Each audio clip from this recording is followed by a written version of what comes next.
If you could travel back to the 1950s and stop somebody in the street of your hometown to show them your mobile phone, they would be fascinated and terrified. The fact that such technology could possibly exist would blow their minds. You'd assume that this time-traveling trick could only work in one direction. But we sometimes come across ancient technology that blows our minds here in the present day. In fact, we're going to show some to you now. If we're talking about amazing ancient technology, it's almost impossible to start anywhere other than ancient Egypt. There are so many things that we don't understand about ancient Egyptian technology, but one of the most overlooked achievements of these ancient people is the fact that they were capable of core drilling perfectly round holes in solid blocks of granite. We'd have to use diamond-coated tube drills to achieve the same effect today. Some academics have speculated that the dynastic Egyptians developed tube drills made of copper or bronze, but these drills would still need to have been powered by hand. All attempts to replicate the technology using materials and techniques that would have been available to the people of the time have failed. The most outstanding example of this advanced technology can be found at Karnak, where the drills that cut into the rose granite must have been enormous, yet thinner than those that we use today. Based on the evidence, we can only assume that the Egyptians knew something about stone cutting that we don't. The work may even have been carried out by a pre-Egyptian culture known as the Commissions, but we know so little about them that it's impossible to be sure.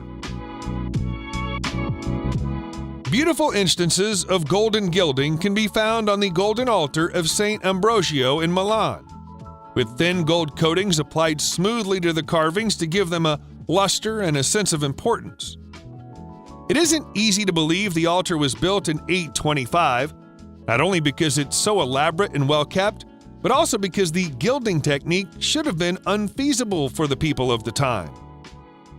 There are instances of advanced gilding from 2,000 years ago all across the world, and scientists are baffled as to how the gilding was done. It's of such high quality that even with all the latest technological instruments at our disposal, we can't match it in terms of quality today. Aside from being utilized in decorations, ancient fraudsters employed the technique to add a thin layer of silver or gold to an object to create the impression it was more precious than it truly was, then sell it for a profit. That indicates ancient con artists were more proficient than modern experts, and we're still trying to figure out how. Preah Vihear Temple perches at the top of Yantut, Cambodia, in defiance of both the laws of gravity and the supposed capabilities of the people who built it. The temple, which can be found among the country's Dangrek Mountains, is thought of as the ultimate gem of ancient Cambodian architecture. There's been a temple here since the 9th century, but the current structure was built on the ruins of the old one during the 11th century.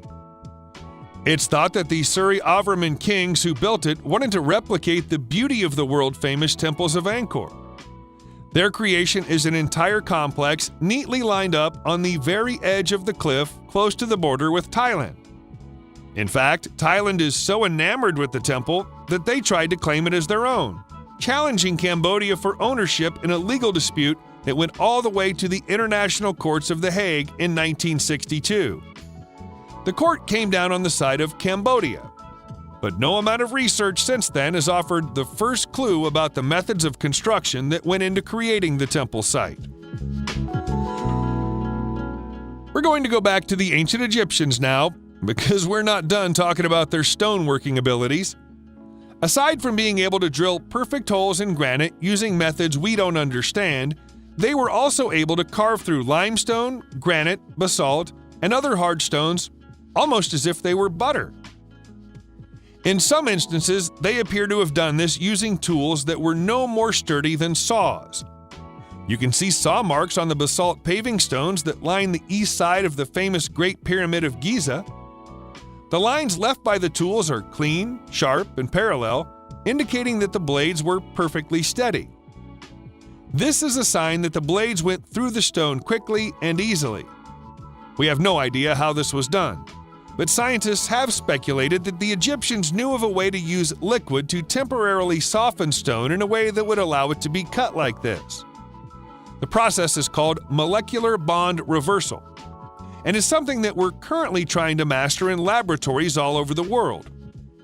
Scientists believe it's possible, but they have a harder time believing that the Egyptians learned how to do it thousands of years ago and then somehow forgot the secret.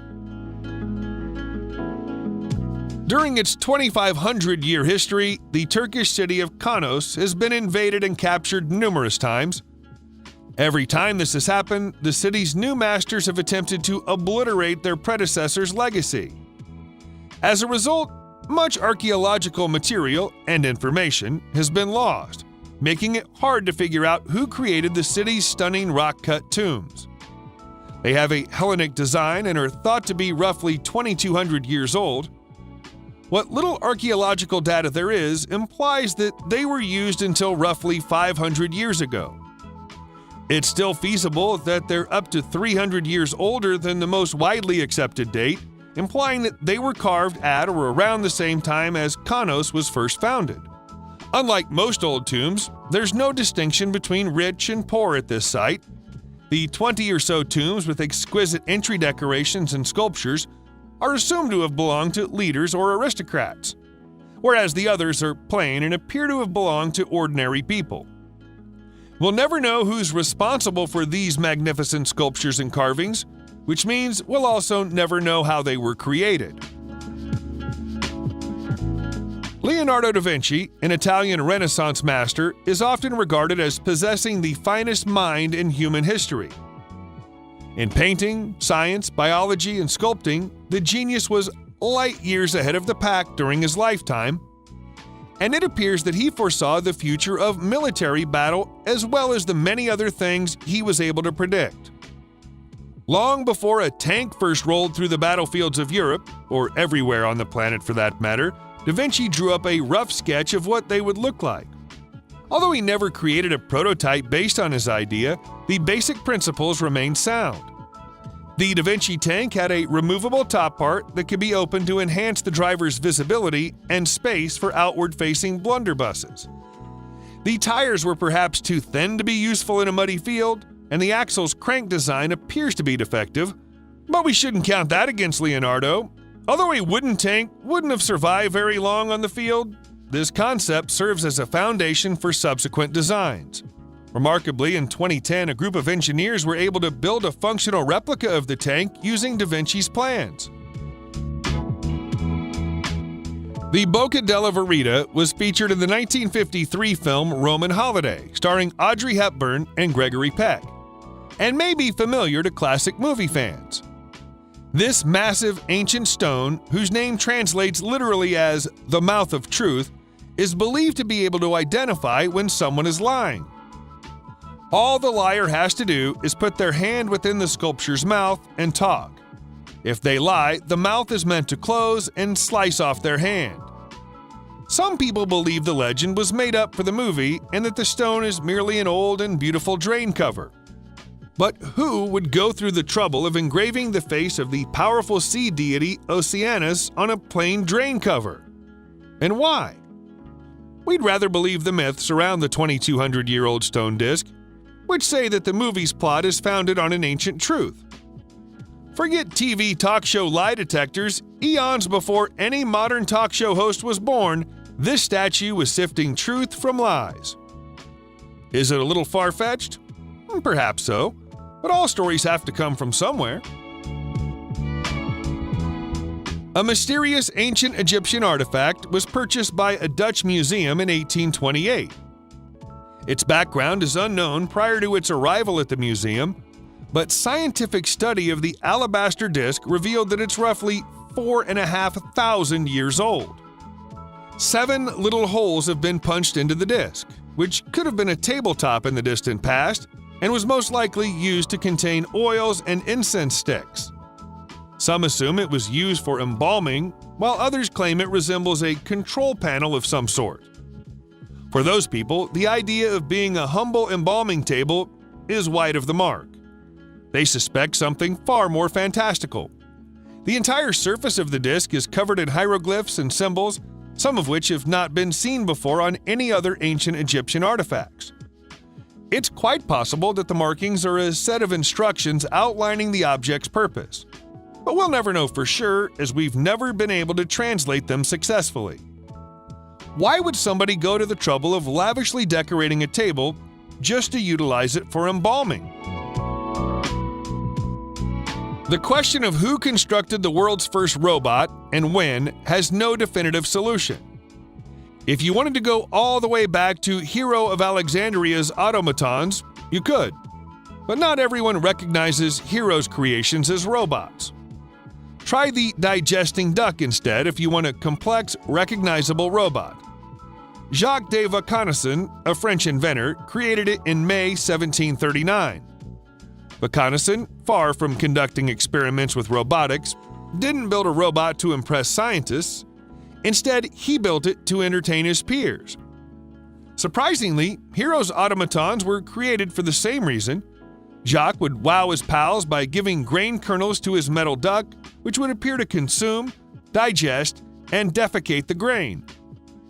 In truth, the grains were placed in one internal chamber of the duck, while the waste pellets were ejected from another. The people of the period hadn't ever seen anything quite like it, and they were duped by the ploy for the most part. Some writers even claimed that the duck could quack and drink water at the same time. But it's unclear how it could have done so. Unfortunately, the duck was lost in a fire in a French museum in 1879. Whether you consider the Saqqara bird to be an invention or not depends on how you interpret it. It'd be difficult to disagree with you if you dismissed it as an ancient Egyptian carving. However, you'd be dismissing the reality that the 2,200-year-old artwork just so happens to have the ideal proportions for flight. It has superb aerodynamics, and its thin, flat wings resemble those of an airplane rather than those of a bird. During the 1970s, a study team decided to test the Saqqara bird's flight properties by building a larger model with the exact same proportions, and discovered that it could soar and glide without difficulty. It may have been a simple children's toy given to an Egyptian youngster by a talented artisan, or it could have been made by someone who grasped the fundamental principles of flight, despite the fact that they didn't have the technology to put a human into the air at the time. The idea of the ancient Egyptians being theoretically capable of flight might sound ridiculous, but don't forget, we've already discussed the possibility that they could soften granite. Astronomical clocks were among the greatest mechanical achievements of their time, but condensing all of that gear into something tiny enough to put inside your home seemed impossible, until Italian innovator Giovanni Dondo dell'Orologio perfected the art in the mid-14th century. His clock was known as an astrarium, and it had over 100 working pieces.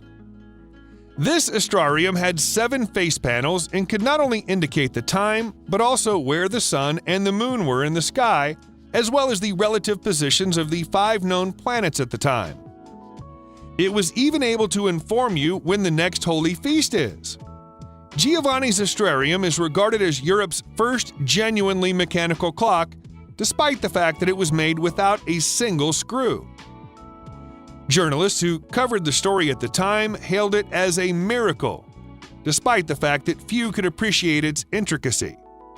Unfortunately, the original clock was lost around 1485, but its influence on clock design and engineering influenced how clocks were manufactured for hundreds of years.